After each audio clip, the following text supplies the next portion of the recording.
Matagal nang nakikipagsapalaran ng tao sa karagatan. Sa pagdaan ng panahon, marami nang naimbentong makabagong paraan ng panghuhuli ng isda.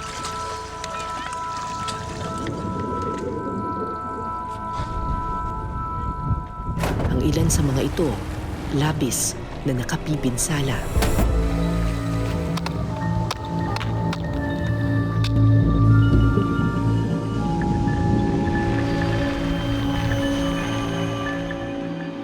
Pero sa gitna ng modernong panahon, may ilang isla sa Pilipinas na patuloy pa rin sa sinaunang tradisyon. Isang sinaunang paraan ng pangingisda para mapangalagaan ang pamana ng karagatan.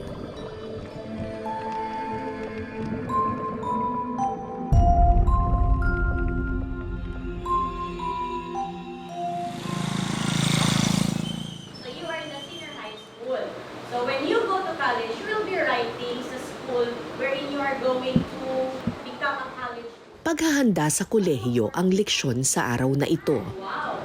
How about Melvin? Tulad ng maraming bata, nag-iisip na rin ang 16 na taong gulang na si Lawrence kung ano ang hatid ng bukas para sa kanya.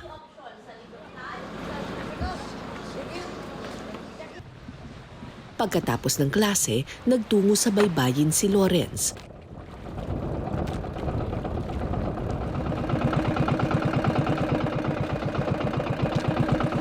Sa isla ng Malalison sa Kulasi Antique nakatira si Lawrence, isang malaparaisong isla na kilala sa mayaman nitong karagatan at puting-puting buhangin.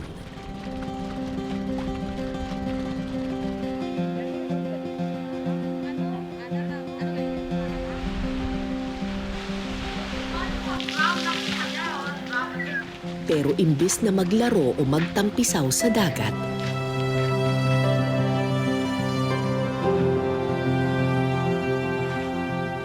dumiretso si Lawrence sa bahay ng isang kaibigan.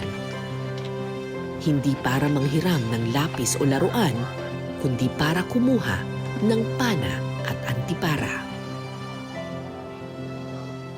Bakit ka nagdesisyon na magtrabaho sa pagpana ng isda? Para po may mabaon po ako. Bakit? Wala ka bang baon sa school? Wala po.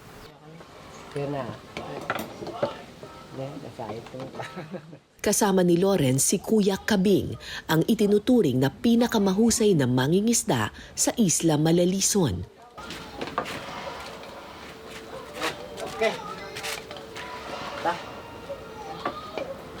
Sabay silang mamamana ng isda pagsapit ng dilim.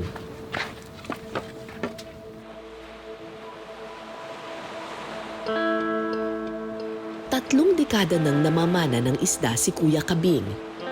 12 anyos lang siya nang matuto siyang sumisid. Mula noon, tinalikuran na niya ang pag-aaral at nakipagsapalaran sa karagatan.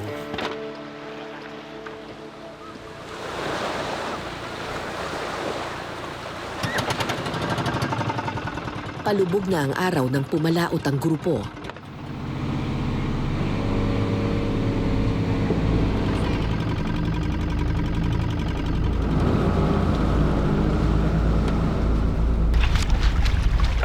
At nang tuluyan ng maglaho ang liwanag,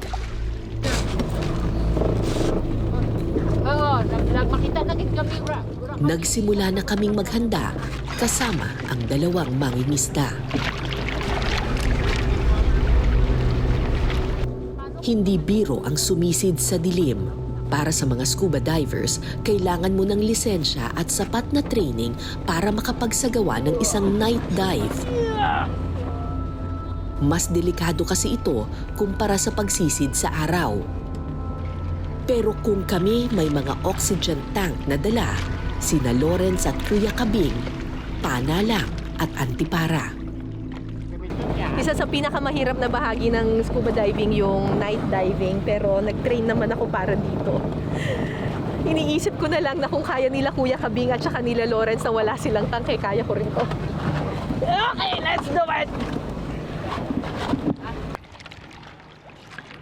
Magkatabi lang ang aming mga bangka. Ang plano kasi namin, sabay-sabay na sisisid sa ilalim.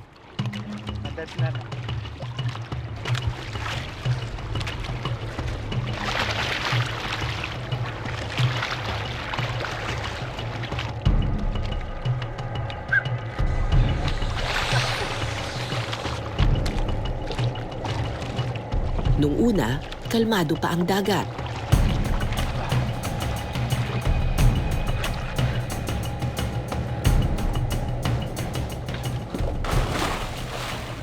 Pero mabilis itong nagbago at paglubog ko,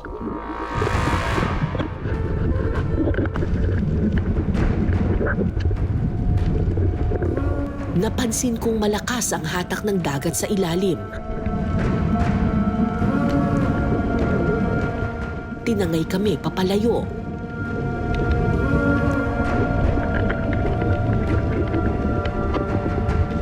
Hinanap ko si Lawrence at Kuya Kabing pero hindi namin sila matagpuan. Nakabubulag ang dilim sa kailaliman. Liban sa flashlight na aking dala, wala akong halos makita.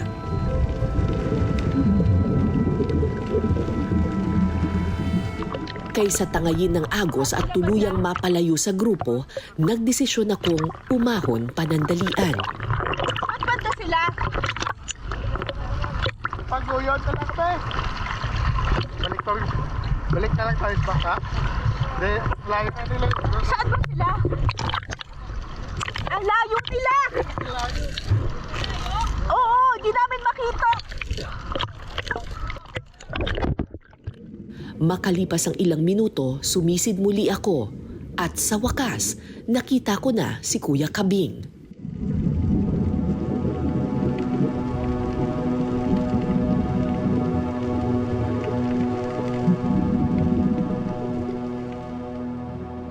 Sa ilalim ng dagat, animoy isda si Kuya Kabing. Di alintana ang lalim at dilim, sumisid siya at naghanap ng mapapanang isda.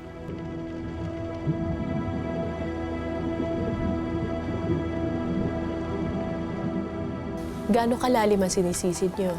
Dati, nasisid ako ng 15 na di pa ilalim. 15 na dipa. Oo, ilalim. Malalim yan. Tapos sabot pag nakita mo yung isda sa lalim, yan, sisidin mo na yan. Tsaka kung maabot mo, di mapana mo. Madala mo babaw. Pag hindi maabot yan, di wala yan. Akit ulit sa ibabaw.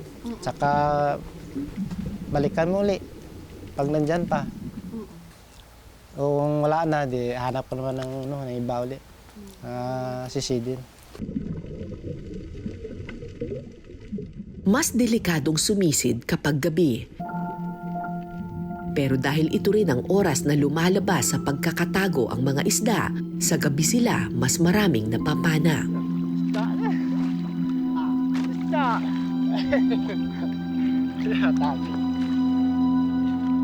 Yung isda, yun nga eh. Pag nakita ka ng isda, takbo na yan. Hindi mo na mahuli yan. So dapat pagkalalim mo ng ganyan, Medyo steady ka lang. Steady ka lang. Tsaka mo, Para yung isda pag lumangoy ka ng mabilis, Oo. yung tatakbo yan talaga. Kaya kailangan, pag nakita mo yung isda, dandaanin mo yan, palapit sa kanya, tsaka mo panain. Kaya mas gusto nyo rin sa gabi. Hindi kayo nakikita. Opo. At saka yung sa gabi, yung isda pag nasinaga na ng flashlight, hindi na takbo yan, parang nabubulag na yan.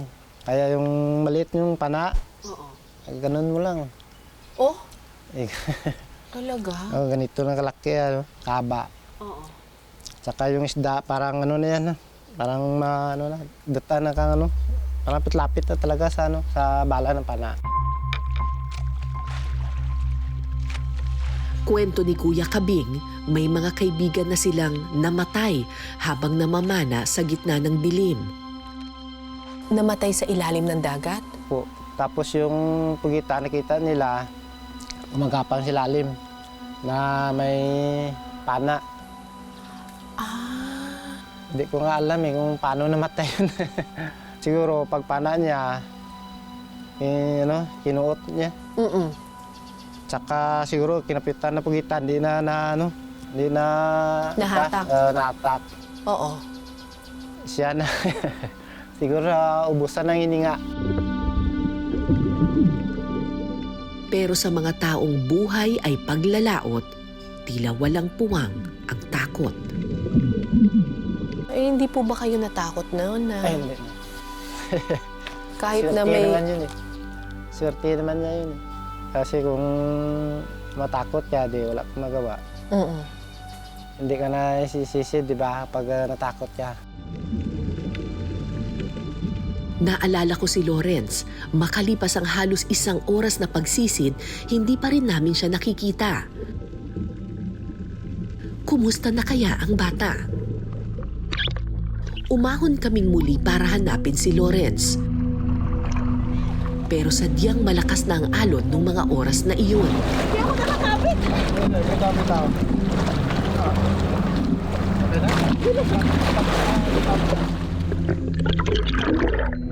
Nagdesisyon kaming sumisid muli para hanapin ang bata. At sa di kalayuan, isang liwanag ang aming nakita. Nakita namin si Lawrence sa mas malalim na bahagi ng dagat.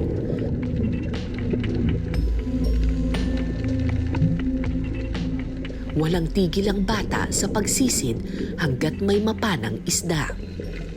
Mahirap po yung na isda kasi malamig yung tubig at saka minsan ka rin po makakaano ng isda na madali pong kunin lang. Yung nasa bato lang po. Yung iba pong isda, hinabol po po yan para po makaano ba po. Minsan po masakit rin po sa tenga kung malalim na po yung sisid.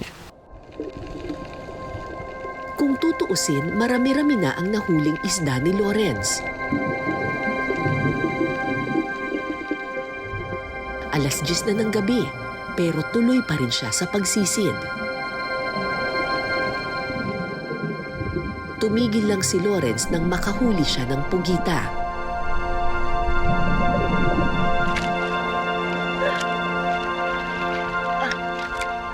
Sa wakas, nahikayat namin siyang umahon na.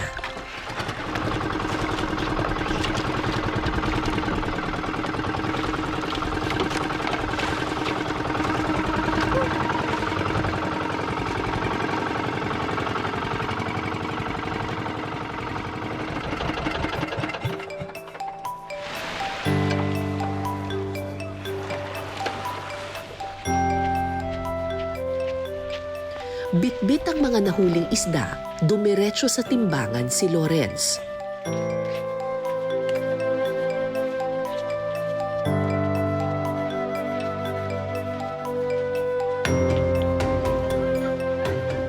Ito ang nakuha mo lahat? Oh, ang dami mo nakuha ah. Liit lang. Ha? Maliit pa to? Ano ba itong mga nakuha mo? Ano ba ito eh? Ito tawag dito, ma'am, Ano? badok. Ha? Guboy. Ha? Guboy sa ako na. Badok-badok. Badok. Yung makaspang yung balat. Oh, ito lapu-lapu. Yan. Magkano kaya ito? Ito po mga 2 kilos po ito eh. Oh, 2 kilos. Magkano ba ang 2 kilos sa pugita? Tag 100 po yung kilo niyan. Pero nang timbangin at presyuhan ng mga isda, Magkano ang bili sa ano? 70 po. Ah, 70. Okay, 1 kilo po. Kala ko 100 ang pugita. Nakala ko nga rin po eh. Magkano dyan sa labahita? 60 lang po to. Isang Isang kilo. kilo po. 1 kilo. Dinadala pa po ito sa may bayan pare-pareho lang iyan ang Opo. presyo, kahit lapu-lapu. Opo, maliliit kasi siya. Magkano yan sa ganyan? 90 po. pagkatapos ng mahigit 4 na oras na pagpalaot at pagsisid sa dilim, Diyan. ang paghahatian ni na Lawrence at Kuya Kabing, mahigit 300 piso lamang. Thank you po, te.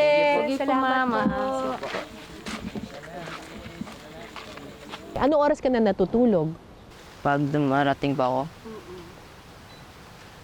mga 11 na po school. Mga 11 na ng gabi. Tapos, anong oras kang gigising? Para sa Mga school. alas 4 po, alas 3. Alas 4? Eh di, 5 oras lang yung tulog mo? Opo.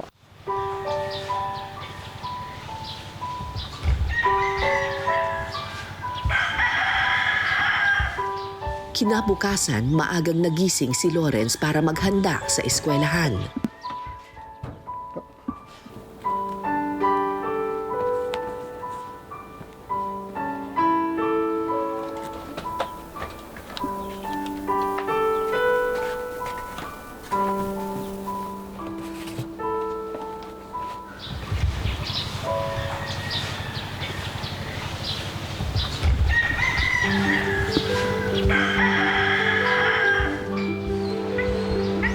Mahaba pa ang kanyang lalakarin bago marating ang baybayin.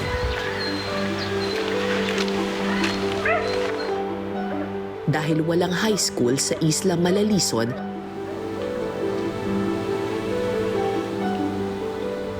kailangan pa niyang tumawid ng isla para lang makapasok sa paaralan.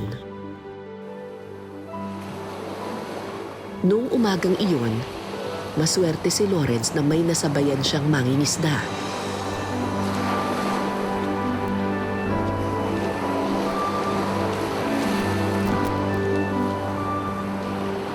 Pagod man ang katawan, pumalaot muli si Lawrence sa karagatan.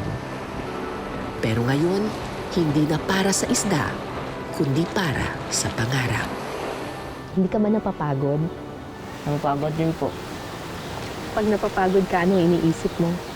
Iniisip ko na po yung para po makatapos pa ako ng yun lang po Yung pangarap. opo.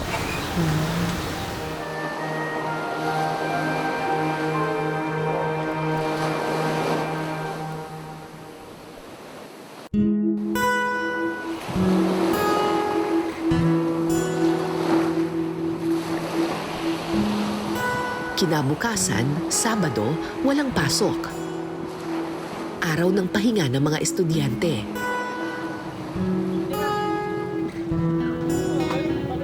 Pero sa dagat ko na naman nakita si Lawrence kasama ang iba pang matatandang mangingisda. Bukod kay Kuya Kabing, kasama rin nila si Razel, ang pinuno ng mga mangingisda sa Malalison.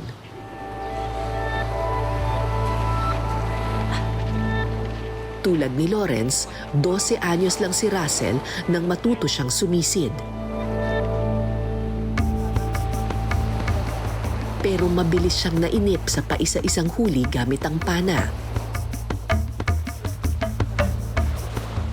Kaya lumipat siya sa iligal na uri ng pangingisda, ang Muro Ami.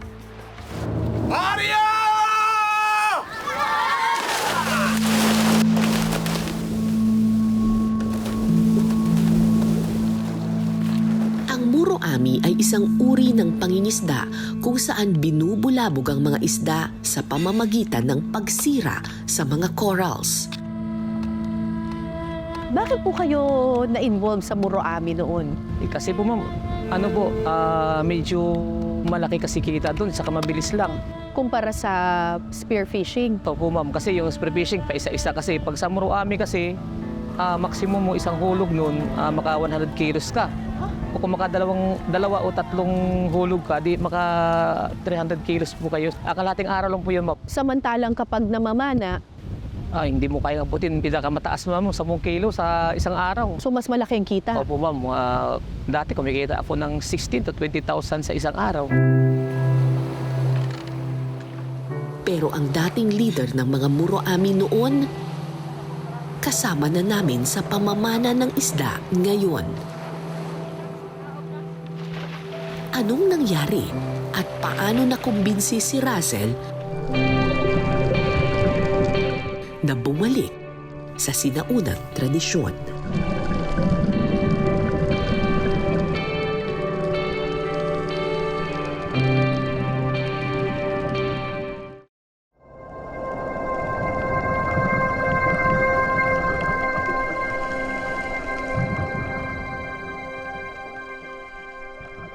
Yung pamamana, yung spearfishing, yun yung isa sa traditional na method of fishing, which is really sustainable. Dahil pa isa-isa lang, natutugunan ang pangangailangan for food.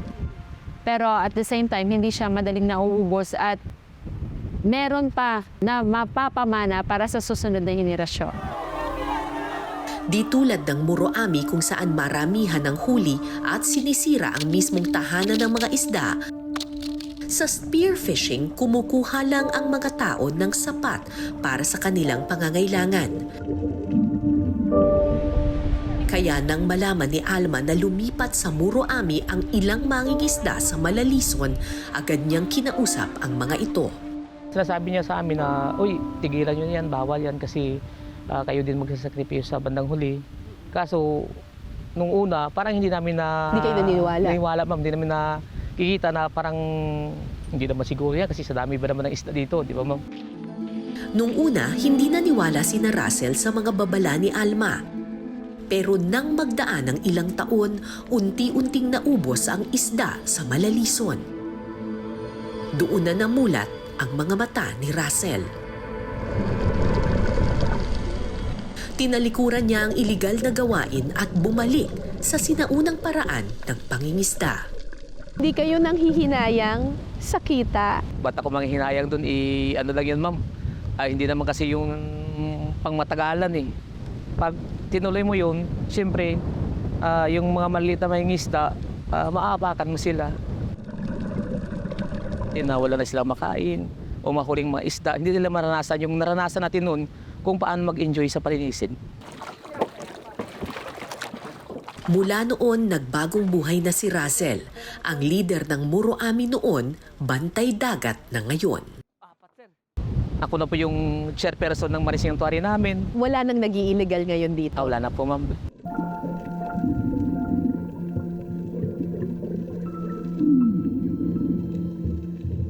Mataas na ang sikat ng araw nang manisid kami. Ang hirap, silaw. Silaw. Naubusan kami hangin. Pero kahit paano, nakakuha pa rin sina Lawrence at Kuya Kabing ng makakain sa araw na iyon. Pag umaga talaga, hindi rin masyado marami talaga no? Pag araw. Anong gagawin natin dito sa nahuli ninyo? Dadaingin. Dadaingin? Bakit dadaingin? Ang pagsundi. Hindi na yan may benta? Hindi na siguro ma'am, may Ulam na lang? Ulam. Nadaingit tapos baunin sa bayan.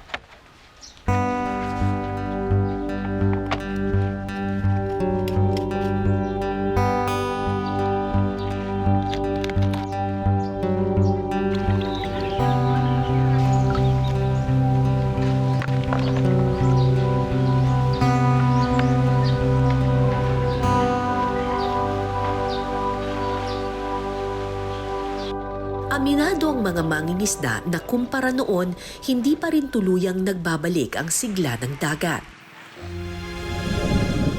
Pero naniniwala ang mga mangingisda na kung maipagpapatuloy ang sinaunang paraan ng pamamana, darating ang panahon, babalik din ang yaman ng karagatan. Katunayan, may marine sanctuary na ngayon sa Isla Malalison. Dumami ang isda. Ako mismo naging witness kasi nakadive ako doon sa sanctuary na ang kapal ng isda. Yung makikita mo yung visual na picture ng isang resource na yung status ng kanyang fish abundance at fish biomass ay talagang very high. Bukod sa spearfishing, isinusulong na rin ngayon sa Isla Malalison ang ecotourism, kung saan ang mismong komunidad ng mga mangingisda ang nagsisilbing tour guide ng mga bisita. Sa ngayon, unti-unti nang naghihilom ang sugat ng dagat. Lumalago na ang mga bahura, bumabalik na ang mga isda.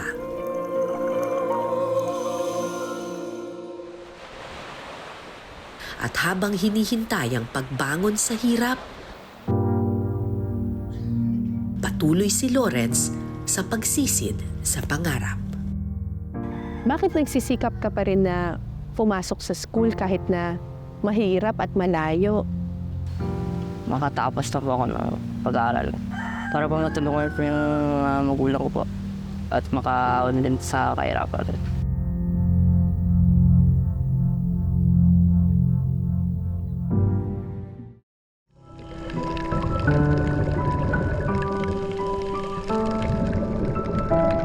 Ang kultura ng pamamana ng isda ay animoy tulay sa ating mga ninuno.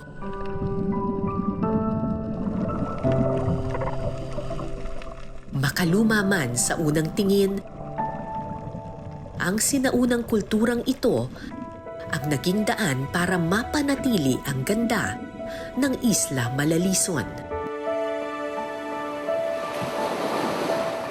May espesyal na relasyon ang tao at karagatan.